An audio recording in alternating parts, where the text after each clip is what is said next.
Bien, aquí estamos de regreso en este almuerzo de negocios, 11:15 minutos de la mañana de este jueves 13. Zafa. Digo, esos son los, ¿verdad? Los que son así como medio cabalosos, como yo. Desde que dicen 13, tú sabes.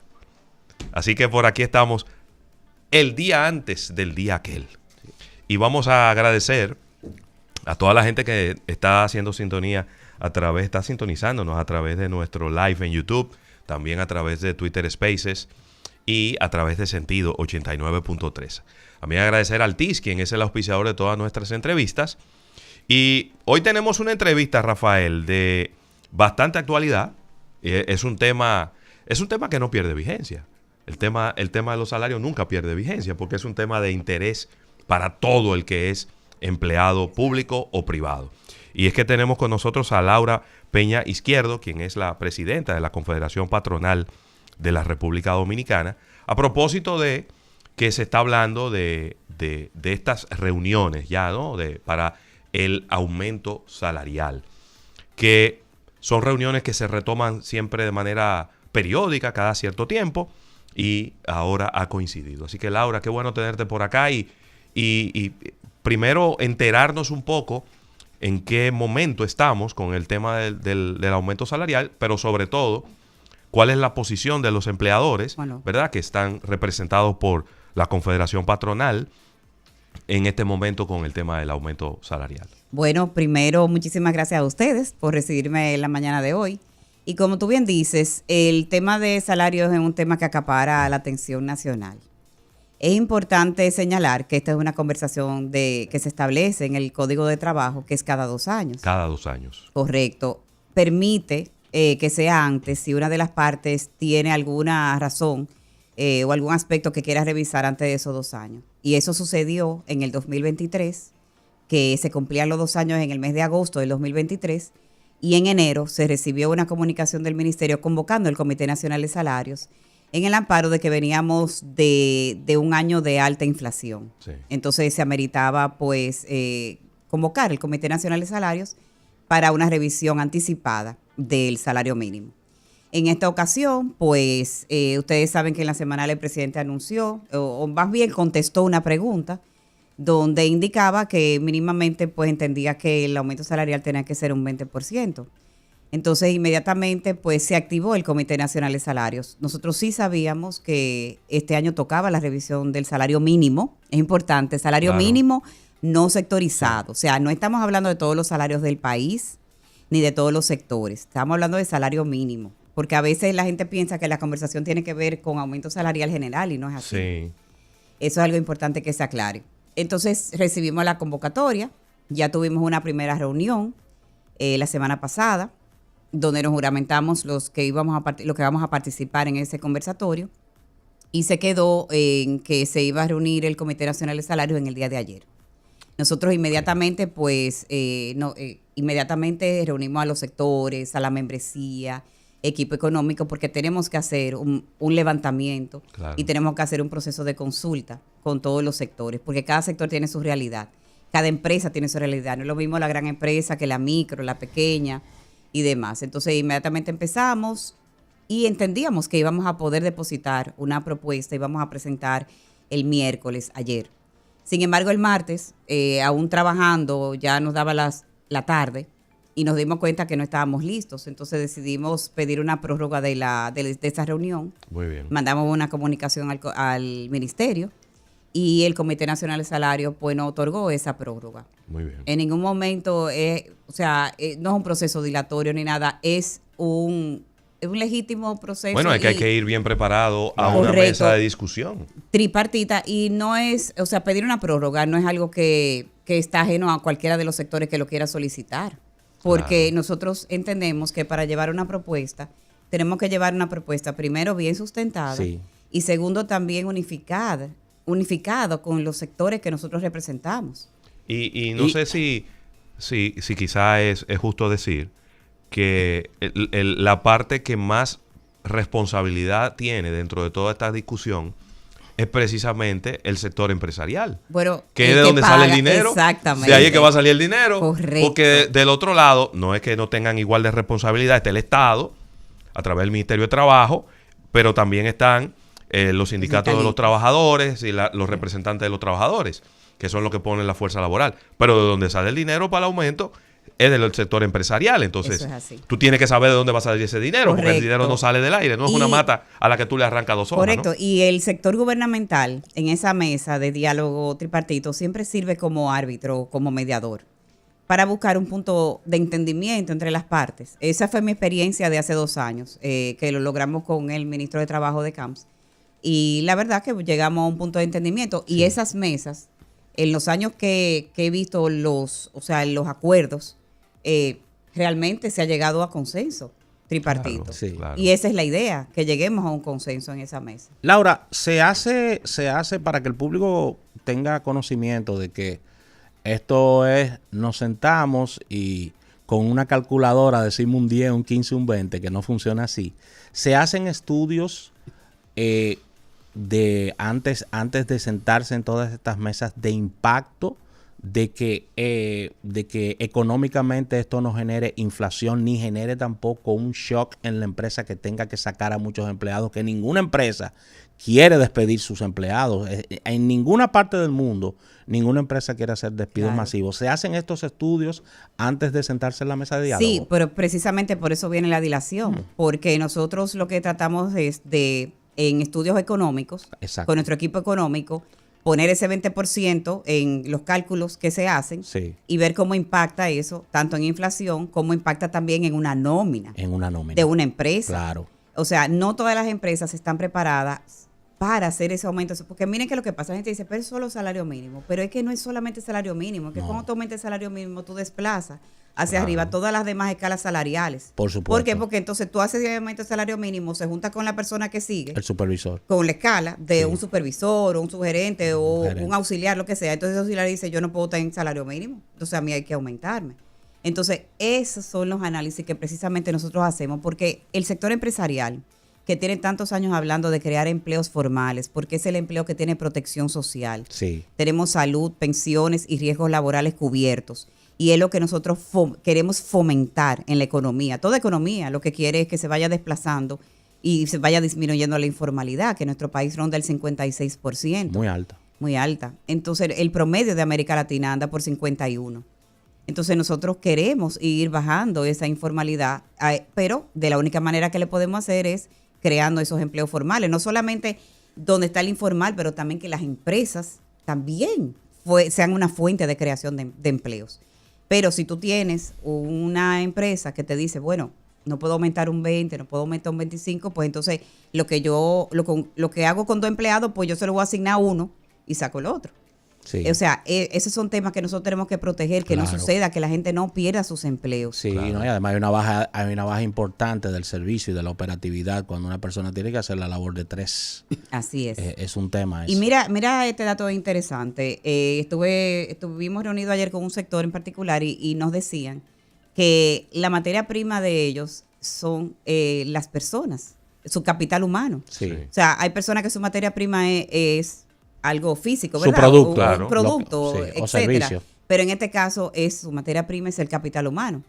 Es el sector de los vigilantes, el sector de la seguridad privada. Entonces, ellos lo que nos comentaban era que si ellos prácticamente todos sus empleados están en salario mínimo. Entonces, tenemos que pensar en nóminas donde todos los salarios sí se afectan obligatoriamente. Su costo se va inmediatamente, va a ser transferido al producto, un 20% a su servicio. Automáticamente a sus clientes. Porque ¿de dónde lo saco? Si mi capital humano es mi materia prima. Entonces, esos son los tipos de análisis que nosotros hacemos. Y es importante pensar en lo que nosotros estamos haciendo, de que no se puede hacer con prisa, porque nosotros no podemos tener un efecto contrario en la economía con haber aumentado los salarios, sino que tenemos que hacer un proceso cauto, un proceso responsable, de ese aumento que se va a negociar. Ahorita tú mencionabas, y quizá me quedó un poco la duda, esto me imagino, esta discusión no incluye médicos, no incluye maestros, esos son salarios sectorizados. Exacto. Zona franca tampoco Zona franca tampoco, ni turismo. Ni turismo. Exacto, aquí estamos viendo los salarios del sector industrial, comercial, pequeña, micro, mediana y gran empresa. en esos sectores. Entonces, la verdad es que es un trabajo fuerte, es un trabajo arduo porque cada uno tiene su realidad, sus costos, sus estructuras. Y nada, siempre es un trabajo difícil que lo hacemos cada 2 años de manera responsable. Sí. Pero sí tenemos que hacer un proceso de consulta importante. Laura, yo creo que ha faltado por parte... Oh, esto Bueno. comenzó a hablar. Lo bueno que pidió excusa. Exactamente. Laura, estamos en una posición y quizá ha faltado también un poco que se diga en República Dominicana, según veía un estudio de la revista El Dinero, donde nosotros no estamos tan mal salarialmente. Se ha cambiado más de 20 veces en una X cantidad de tiempo Eso es así. el tema del salario. Entonces, hay una percepción como que tenemos un salario muy bajo. Yo sé que las realidades de los países son diferentes, pero inmediatamente vemos esto. Lo que me queda el buen sabor es que a esto se le está poniendo atención y se está tomando en serio el Sí. tema de los salarios. ¿Tú puedes Mira, decirme algo sobre nada eso? nada más veamos el ejemplo del salario, del aumento que se aprobó en el 2021, 24%. Míralo ahí, Rafael. En el 2023, 19%. Sí. Dividido en 2 tramos. Sí. Se hizo un aumento primero de un 14% y luego un 5%. Entonces, si nosotros tomamos todo ese tiempo que tú dices, aproximadamente 20 años, el salario ha aumentado un 80%. Sí. Entre todos esos aumentos salariales que se han hecho, algunos han sido de 14, otros han sido 18, Y no etcétera. podemos dejar fuera, Laura, también, y defendiendo el tema, los aumentos de salario importantes que se han hecho en sectores neurálgicos como la policía, que se ha aumentado Sí, bastante. ya eso no lo manejamos nosotros No, porque yo eso es sé, sector pero- público, pero- pero sí, pero en sí. los maestros. Pero lo También. que sucede es que yo sé que no lo manejan ustedes, pero ustedes mandan una señal Sí. con todo el tema de los aumentos y eso permea, sí, aunque esté fuera del rango de ustedes, eso permea a otras instituciones. Claro, eso es igual que cuando nosotros terminemos estas conversaciones en el Comité Nacional de Salarios, cualquier decisión que se tome aquí Sí. es el referente para los Míralo sectores, ahí. para los sectorizados. Míralo Cuando ahí, después Raúl. venga la reunión de turismo, cuando venga la de zona franca, la de construcción, que también es sectorizado. Entonces, siempre este es el primer paso. Entonces, déjame decirte una cosa. El sector empresarial ha puesto mucho de su parte con tratar de llegar a consensos Sí. y hacer estos aumentos. Fíjate que te comenté que en el 23, sí, obviamente veníamos de un proceso inflacionario alto. El 2022 terminó con casi un 8% de inflación. Sí. Y nosotros lo reconocimos en esa mesa y entendíamos que teníamos que resarcir Sí. en ese aumento salarial. Entonces, ¿qué nosotros estamos viendo? ¿Qué elementos estamos viendo ahora mismo? Obviamente el tema de la inflación. Sí. Pero otro tema importante para analizar es la productividad, que muchas veces no se habla de esa productividad del trabajador. O sea, no tenemos que ver el aporte del trabajador a la producción, Sí. al servicio, a su trabajo. Porque aquí se quiere conectar el tema de aumento salarial nada más a tema de canasta familiar. Y aquí tenemos que hablar de no de lo que consume, sino de lo que produce. Eso es la conversación salarial. Sí, porque no hay un balance, Raúl, y lo hemos hablado muchísimo aquí en el programa, de lo que es la parte de preparación, gestión, de esa entrega que necesita ese trabajador a su empresa. No hay un balance con relación al sueldo, es decir, hay una exigencia de altos sueldos, pero... ¿Cuál es la formación ¿Cuál de es la ese formación de empleado? ese empleado? Correcto. Desempleado. A nosotros se nos acercó, voy a poner un ejemplo muy personal, se nos acercó alguien y ese alguien nos dijo cuánto tú me vas a pagar y nosotros le dijimos, bueno, pero cuáles son tus habilidades que tú estás exigiendo primero, Sí. cuánto se te va a pagar. Entonces ahí comenzó la conversación y se llegó a la conclusión de que no tenía muchas habilidades la persona. Eso es así. Entonces, dentro de un tema salarial, tú analizas la formación de esa persona. Incluso es importante señalar la inversión que hace la empresa también en temas de formación. Sí. Que muchas veces Altísima. anda por el 1% de la nómina, dependiendo de la empresa, pero es mucho dinero que invierte la empresa en temas de formación profesional. Sí. Entonces es importante analizar todo eso. Me gusta también traer a colación, aunque hay muchas personas de opinión que dicen que no debo mezclar el tema de la cesantía con el tema de aumento de salarial, pero para mí una cosa va con la otra. Pero claro. ¿Por qué? Porque el sector empresarial se abocó a una revisión de código laboral, fue un clamor del sector empresarial desde el año 2013 aproximadamente, donde de manera formal se creó una comisión para esos fines. Y nosotros, uno de los grandes problemas es el costo laboral de República Dominicana, que es muy alto. Míralo ahí, Ravel. Entonces, la composición de ese costo laboral, el componente más alto es la parte de la cesantía y el preaviso, ese pasivo laboral que vamos acumulando. Entonces, es importante hablar de eso. Claro, en el Comité Nacional de Salarios no vamos a hablar de cesantía porque no es el espacio. Ese espacio es solamente de salario. Sí, además hablando de realidades, Laura. Y hay como un tranque con el tema, ¿no? Sí, pero porque nosotros, primero se acordó que la cesantía iba a desaparecer y luego al final no se pudo eliminar. Mira, déjame aclararte algo. A nosotros se nos ha malinterpretado porque nosotros nunca hemos dicho que se elimine la cesantía, sino que se modifique. Que busquemos un esquema que sea un esquema más económico, menos oneroso para la empresa. Sí. Entonces, sobre la mesa, nosotros en el Consejo Consultivo del Trabajo, que era donde se estaba trabajando la modificación del Código de Trabajo, planteamos una cantidad de opciones para modificar la cesantía, opciones que lo usan otros países. Nosotros no estamos inventando el agua tibia, sino Claro que que se no. usan en otros países donde han podido llegar a acuerdos para que la carga laboral no sea un obstáculo para aumentar salarios. Entonces, si yo no tengo un poder adquisitivo mayor, eso influye en aumento de salario.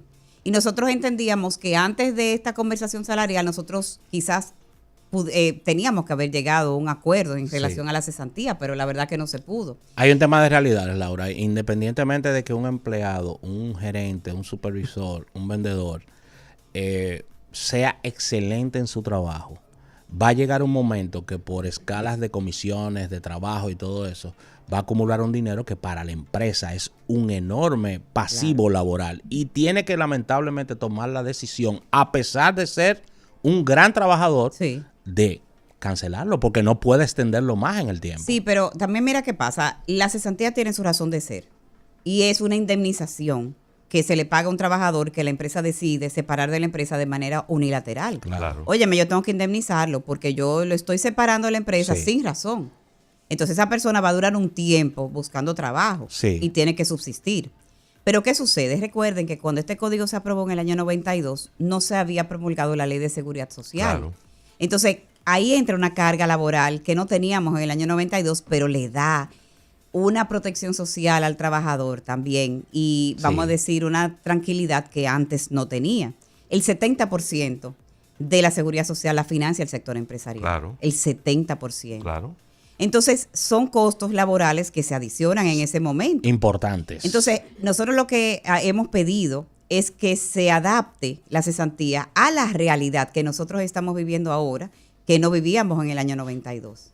Ahí hemos planteado temas de topes salariales para calcular la cesantía, o sea, tope de años. Que se ha hablado de un seguro por desempleo también, está ¿no? en la Ley de Seguridad Social. Pero nunca se ha implementado. Nunca se implementó. Hemos hablado también de el periodo de espera, de prueba. Ustedes saben que son 3 meses. Sí. A partir de los 3 meses ya un trabajador adquiere derechos adquiridos con el tema de la cesantía. Si yo lo desahucio en el 4.º mes, pues ya a esa persona hay que pagarle una indemnización. Sí. Nosotros también hemos solicitado que se extienda esto a 6 meses, porque un periodo de prueba de 3 meses es muy poco. Sí. Primero, para tú determinar si esa persona está capacitada para el puesto y para tú darle las herramientas y la formación que esa persona necesita para tú darte cuenta si es apta. Porque también hay un proceso donde la empresa pone una parte de formación, pero esa persona vendrá con algún conocimiento técnico o cualquier otro conocimiento. Si nosotros extendemos ese periodo de prueba, también nosotros ganamos porque primero creamos más empleo, porque muchos empresarios dicen, caramba, no estoy tan seguro de entrar en este gasto porque a los 3 meses esa persona tiene ese derecho y quizá yo en 3 meses no estoy seguro de que es bueno o no bueno para el puesto.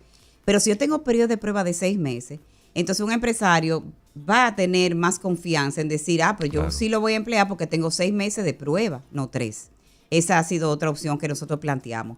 Otra de las opciones es no calcular la cesantía en base al último salario, sino al promedio de los salarios que ese empleado ha tenido en la empresa. Hay empleados que permanecen en una empresa y hacen carrera por 20 años, por 15 años. Pero esa persona va escalando de posiciones y va haciendo aumentos salariales en ese sentido. Entonces, la cesantía se calcula con el último salario, independientemente de que esa persona tenga un mes nada más ganando ese salario. Entonces, óyeme, vamos a hacer un promedio. Es verdad. Y déjame decirte que eso es algo que que no vemos por qué el sector sindical no nos aceptó. Nos parece una propuesta como balanceada y entendible. Hemos puesto, bueno, un sinnúmero de opciones. Modificación del artículo 86, que es el que habla de que cuando tú ejerces el desahucio, que tienes que pagarlo en un periodo de 10 días. Si no lo haces, la penalización es que ese empleado te puede demandar y tienes que pagarle un día de retardo por cada día dejado de pagar. Okay. Indefinido en el tiempo que dure eso en el tribunal. Sí. Y eso puede llevarte una demanda laboral de 300,000 pesos a 2 o 3 millones de pesos, dependiendo del tiempo que dure esa demanda en el tribunal. O sea que el pasivo laboral no se reconoce de gasto, solamente se reconoce cuando tú ejerces el gasto, que tú desahucias al empleado. Entonces también planteamos reconocer una parte de ese pasivo laboral. O sea que han habido muchas opciones. Laura, algo importante ya para cerrar por mi parte dentro de toda esta conversación. ¿Cuál sería o es el manejo desde el punto de vista de aumento de sueldos de las pymes y MIPYMES, que quizás no tienen la capacidad de aumentar un 20, un 25%? ¿Cómo se maneja esto? Te lo pregunto por la importancia que tienen en el país las pymes y MIPYMES. Sí, mira, las pymes están incluidas en la conversación del Comité Nacional de Salario del no sectorizado. Ok. En el 2023, ellos solicitaron que el aumento de ellos fuera diferente al aumento de la mediana y de la grande. Sí. Que fuera diferenciado, pero el Comité Nacional no lo aprobó, el Comité Nacional de Salarios. Porque ellos lo que planteaban era precisamente lo que tú dices, son empresas que tienen 3 empleados. Sí. A veces 2, 5. 5. Entonces es difícil. En la situación de esas empresas es mucho más difícil para subsistir. Claro. No sabemos cuál va a ser, cómo se va a tratar en este año. Normalmente lo que ha sucedido es que el porciento que se acuerde aplica para todas. Ok. Pero recuerden que la micro y la pequeña tienen un salario diferente a la grande. O sea que ya ellos están en un número que es menor al salario mínimo de la gran empresa. Ok, válido. Sí. Bueno, ahí está planteado esto. Yo creo que, sentarse en la mesa. Creo que la postura del sector empresarial está bastante clara. Ahora hay que sopesarla del otro lado, con el sector de los sindicatos de los trabajadores. Y entonces el Estado ahí servir como árbitro y velar por los mejores intereses. Totalmente. Porque estoy viendo aquí unos comentarios que nos hacen a uno de nuestros seguidores y parecería que ellos quieren que tú salgas a defender a los empleados. Pero tú no eres la presidenta de los empleados. Tú eres la presidenta de la Confederación Patronal. Así es. Tú representas a los empresarios. Así es. Entonces cada quien tiene que hacer su labor aquí. Correcto. Del otro lado, ellos van también a poner en una balanza y al final que se apruebe. Yo lo que veo es que en los últimos 20 años en este país, solo una vez se ha hecho un aumento de 20%. No, de 24% en el año Exacto. 2021. Sí, de 24. Claro, pero una sola vez. Entonces, yo pienso que si me preguntan a mí, José Luis Ravelo, sin ningún estudio económico en la mano, yo diría, yo creo que es mejor diferirlo. Que sean varios aumentos pequeños. Porque es que un tablazo de un 20% para cualquier empresa es una carga importante. Es una carga importante. Así Señores, lo veo pero yo. acuérdense que no es solamente el salario que yo pago, es que ese 20 yo tengo que sumarle lo que significan los costos laborales. Claro. O sea, es que una persona que gana 30,000 pesos no es 30, es un 55% adicional, porque la empresa tiene una responsabilidad de pagar la tesorería de seguridad social, el Infotep. Claro. También tiene resguardo para el tema de vacaciones, de bonificación, la empresa que pague bonificación. O sea, Salario vacaciones. 13 y hasta 14. Exacto. O sea Sí. que son muchos gastos adicionales por encima de ese salario nominal. Sí. Yo creo que apostar a un salto en economía, lo que no somos economistas, hemos ido aprendiendo que esos saltos no necesariamente son buenos para el desempeño de la economía, porque generan un poco de intranquilidad, de inquietud. Mientras que quizá, estoy diciendo un disparate, 4 aumentos de 5, que al final van a ser el mismo 20%, Sí.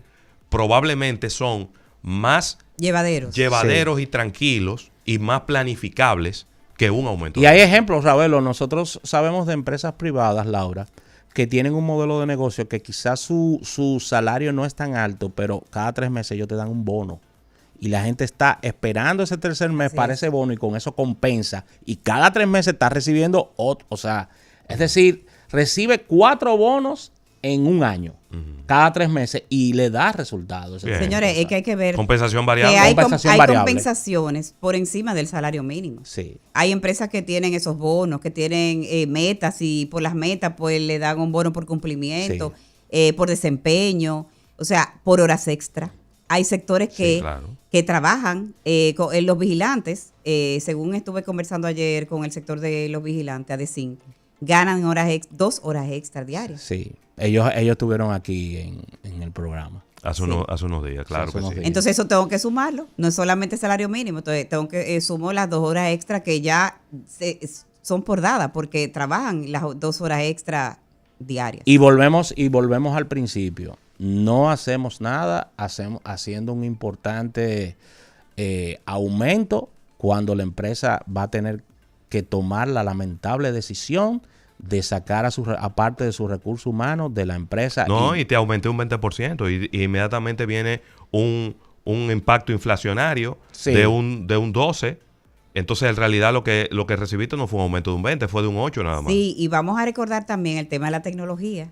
La tecnología en algunas empresas está desplazando a algunos trabajadores. Sí, claro. ¿Por qué? Porque la empresa busca eficiencia. Sí. Entonces, ojo con eso también, porque una empresa que diga, bueno, si yo tengo que aumentar, entonces yo lo que voy a eficientizar mi proceso tecnológico, voy a invertir en un software que me permita tener menos empleados.